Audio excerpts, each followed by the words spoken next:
Welcome back to the channel. It is me, Jeremy, and this is my world.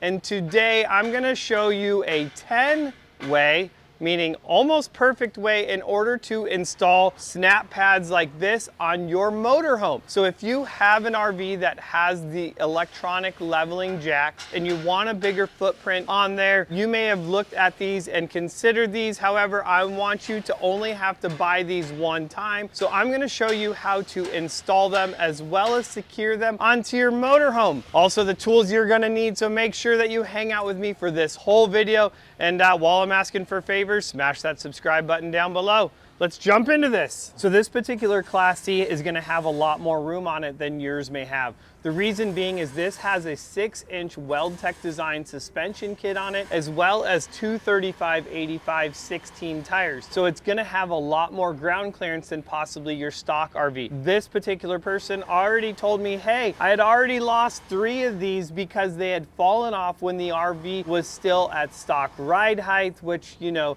that's gonna get expensive really quick. So we're gonna show you how to drill a hole into the snap pad. A lot of these will already have a hole in them.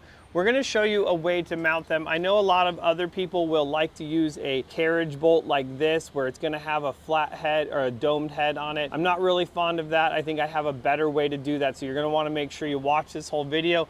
But I'm gonna show you how easy it is to install, the tools you're gonna need to do it as well. And I'll put this all in the description down below, but let's have some fun and install these pads. All right, so the first tool you're gonna need is a jack if you're gonna install the jack pad that way. The second tool that we're going to want is a 90-degree drill. If you don't have a 90-degree drill, you can always put the snap pad on, mark your holes and pull it off, drill your holes with a normal drill, and then put the pad back on. I would also recommend that if you're going to do that, put an identifying mark on here, knowing that this is hole lineup 1. So when you put the pad back on, you're putting it back in the same rotation as well. The 90-degree drill is gonna make it really easy to get in there and drill that. I'm also using an oversized drill bit because of this rubber. If you use a 1/4-inch drill bit, which is the size of the hardware that you're going to put in, it's gonna be a lot more difficult to get this bolt into the jack pad.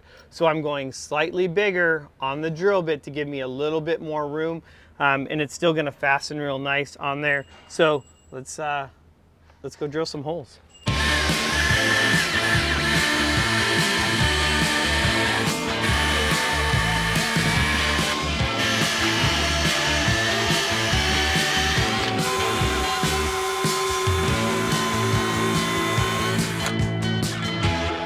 We got all the holes drilled in the front, and then now I'm going to get the hardware that I want to use for this.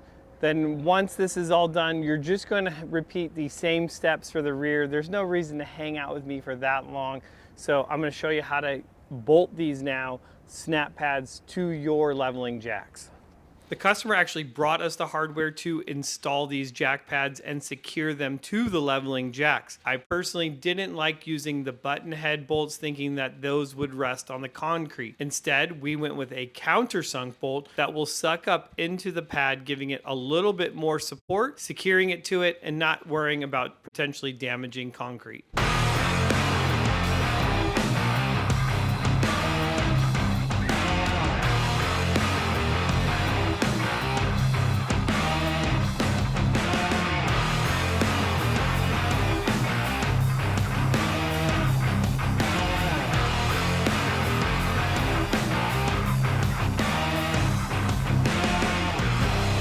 Well, we installed those in a snap, right? Well, guys, I'm Jeremy. This is Jeremy's World 10.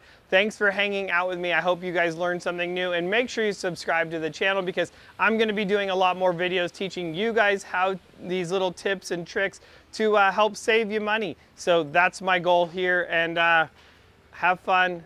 Hope you learned something new. I'll see you guys in the next video.